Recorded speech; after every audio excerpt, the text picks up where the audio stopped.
Hello everybody, welcome back to the Pen in My Panel Comics YouTube channel with me, your host Jay. Today is Wednesday, new comic book day. Time to go get those new pulls for the week from my local comic shop.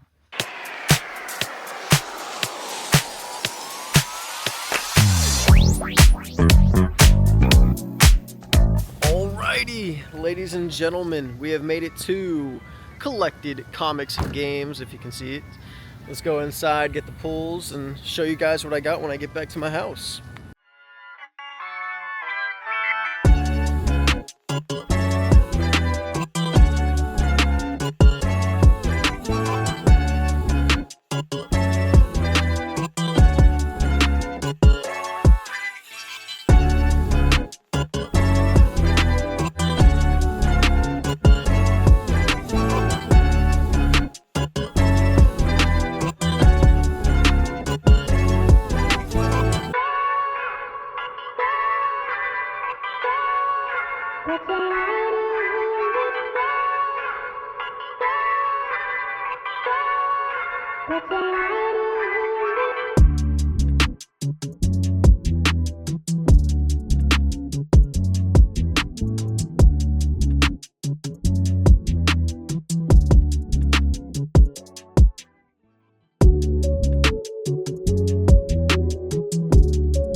So we have made it back from the local comic shop. Here is the stack for you guys. A decent little one, got about 20 books. So let's go ahead and get this underway. Starting off with the top, we have Absolute Flash. This is issue number 17. Of course, the Gorilla Grodd arc starting up, and well, that's exactly where it's going to kick off from when we saw in the previous issue with Grodd being held at knife point and Wally just trying to find out how to get them out of there, how to save both himself, Linda, and make sure that everything goes well. And I can't wait to see how that goes down. Absolute Flash, always a banger of a comic.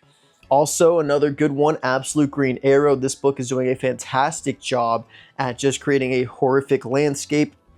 Dinah is going to find Roy Harper in this issue. We'll see how that goes down. Will he go willingly with Dinah, or will she have to try to formulate some plan to get him to come to her side? And also, what has he been doing this whole time in the Absolute Universe? Can't wait to see how that goes down here in issue number 3. Next up, we have an Image comic. This is Assorted Crisis Events issue 9. This is the C cover, the Invincible month variant. Of course, it's been a while with Invincible not being here, but I mean, I had to pick it up just because. And this one is always going to be a sad issue. Denise Camp, he does a fantastic job with this book. I mean, it's just an anthology series that is continuously more and more sad and emotion-seeking. And I mean, just look at that artwork on the inside. This is going to be a fantastic issue. I mean, if there's any book that you are like thinking about picking up and you just want to read something that's not superhero related, get Assorted Crisis Events, because it's an anthology, but it is so good each and every issue. It tells a full, complete beginning to end. And I mean, Denise Camp does a fantastic job with that book. Next, we have Banana number 1. Yes, it looks weird. It sounds weird. It's a one-shot from Bad Ideas, but I call Banana Idea. But it's essentially this banana that is a 7-foot sentient being, and he becomes this all-knowing person. He becomes a celebrity, a movie star, a sex symbol, and then there's a potential war going to happen between Earth, or the people of Earth, the humans, and then the fruit people of Earth as well. Can't wait to really see how this goes down.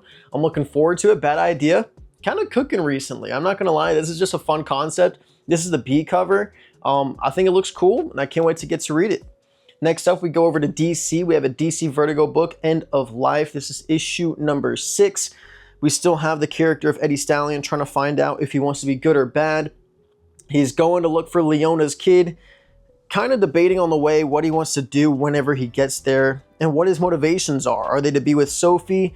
Are they to be with his dad and live in Pluto? Does he want to get out of Pluto?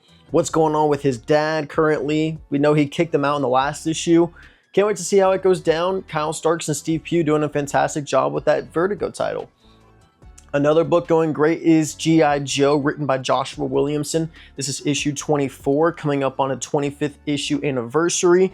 This is going to be the Joes and the Venom, or not Venom team, but the Cobra team that are still battling against Crystal Ball. They're somewhat teaming up. Looks like we're going to get the team of Destro and the Baroness kind of flirting and helping each other get out of the sticky situation. And also going to get a lot of Risk in this issue. It feels like this is kind of the Risk arc, the character in this series from the G.I. Joes. He's been fun, and it's been nice to get to know some of his backstory, and also I'm just more intrigued to know what Crystal Ball's motivations are. Next up, we have another DC book, Lobo, issue 5. Lobo finally got his license to become a bounty hunter again in the last issue. Didn't go well because he went up against Supergirl right away, but we'll see how it goes in this issue. It's just a fun little 1 to 2 issue story arcs going on right now in this series. I buy it mainly because I just love the pair of Scotty Young and Jorge Corona. The artwork is fantastic. The humor is good. Lobo is such a funny character in this series. If you're looking for more of a serious tone, this is definitely not the book for you. But if you are wanting more fun, something that can just cleanse your mouth, cleanse your palate after reading some serious books, Lobo is a fantastic book. And I think that's why it works so well for me, because there's so much seriousness in the superhero realm. A book like Lobo really does a fantastic job at balancing out the seriousness and the humorousness. Next, we go over to Rocket Fellers. This is issue number 13. Yeah, issue number 13, part 3 of 4 of the Who Are the Unbelievables.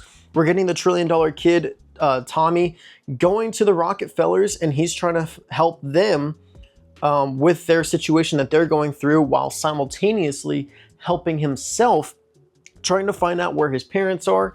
We're also going to get Hornsby and Halo in this issue, as in the previous part, part 2 of 4, he went to them and got them help, and also helped himself out.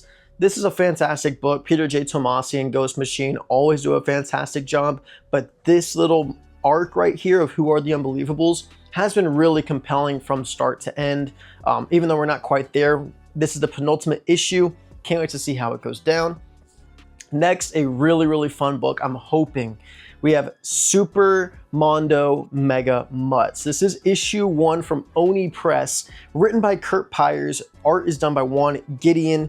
Here's the art on the inside. This is at the beginning pages. This is going to be on my buy or sell coming out on Friday, so definitely check that out. And guys, if you have made it so far into this episode right now, you might as well hit that like button and the subscribe button as well, so you never miss out on my nearly daily comic book content with new comic book day vlogs, buy or sells, and comic book reviews every single week.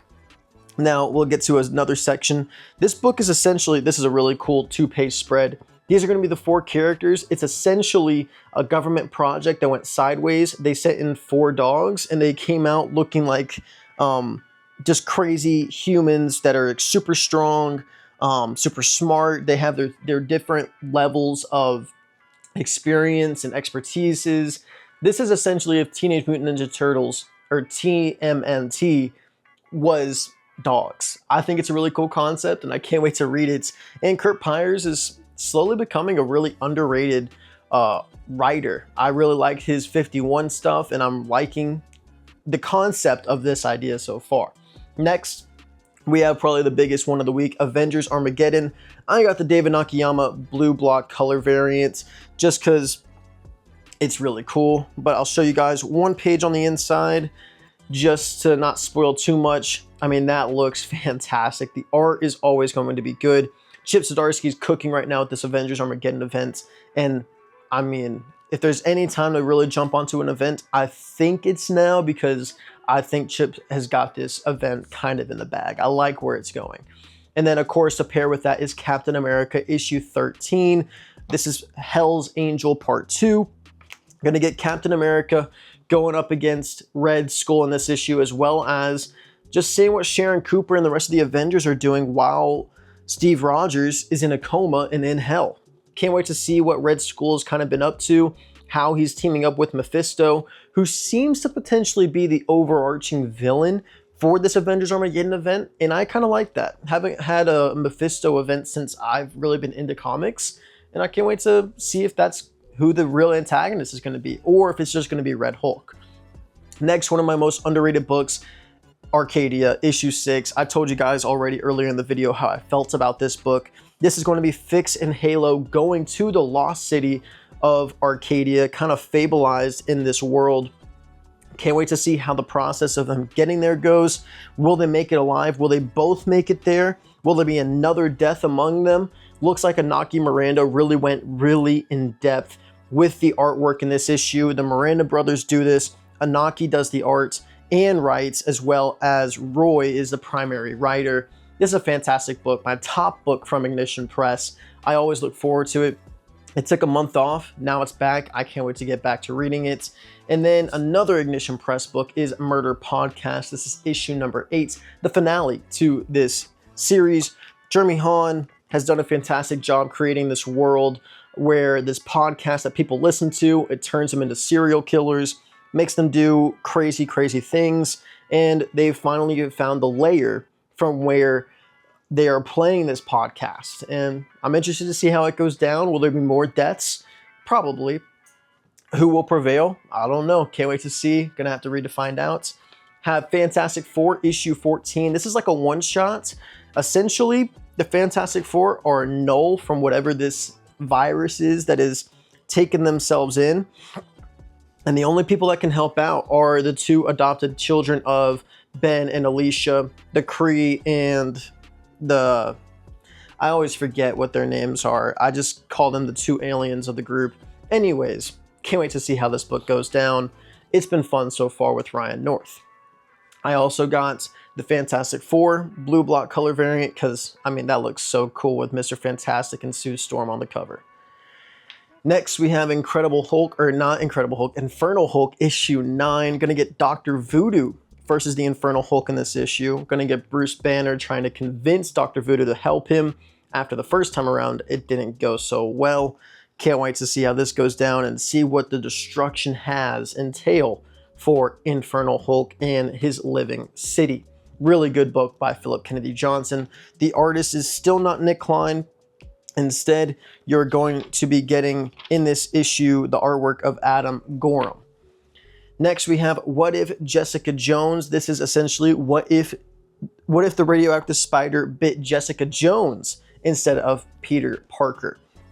Interesting concept. I like the idea. Artwork on the inside looks pretty decent, not too bad. I'm just more interested to see how Jessica Jones is going to look with the spider suit. Will she have a spider suit? Will she just wear her classic leather coat and jeans? No clue, but I'm interested in the concept. Hopefully it turns out well. I've picked up some of these What If books. We'll see if this one can live up to what the others were. Next, we have Kingdom of Earth issue 1, going to be on my buy or sell. This is from Dark Horse Comics. David DeSmulchin writes this.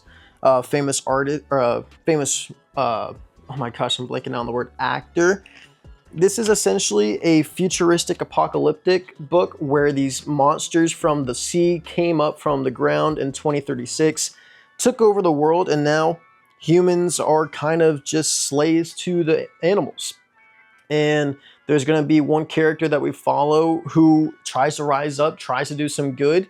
Will it go well for them? Will it go bad? I don't know. I'm interested in the concept, so I'm going to give it a try. We have The Ring, The Man Who Beat the Man. This is a boxing book. I didn't love the first issue, so this second issue really has to capture me.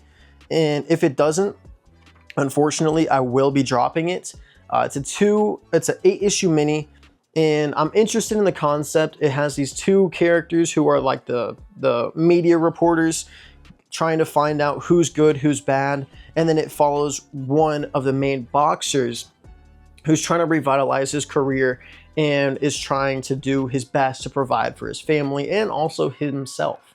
And then finally, we have Minotaur issue 1. This is from Ignition Press, written by the man that has done so many different books for Marvel and DC, Cy Spurrier, and the art by Mike Dowling, a man that has also done Amazing Spider-Man.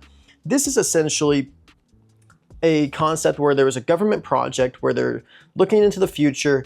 the plug was pulled and then things from the future got to current day, and now they're trying to either do well or do evil stuff to the current day. Not entirely sure how that concept is going to work, how it's going to go down, but I'm interested, and it's an Ignition Press issue 1. So of course I'm going to get it because I get all of their books. But guys, let me know down in the comments what your book that you were the book that you were looking most forward to is this week. But remember, keep reading those comics panel by panel. I'll see you guys on Friday for my buy or sell. Have a great rest of your new comic book day.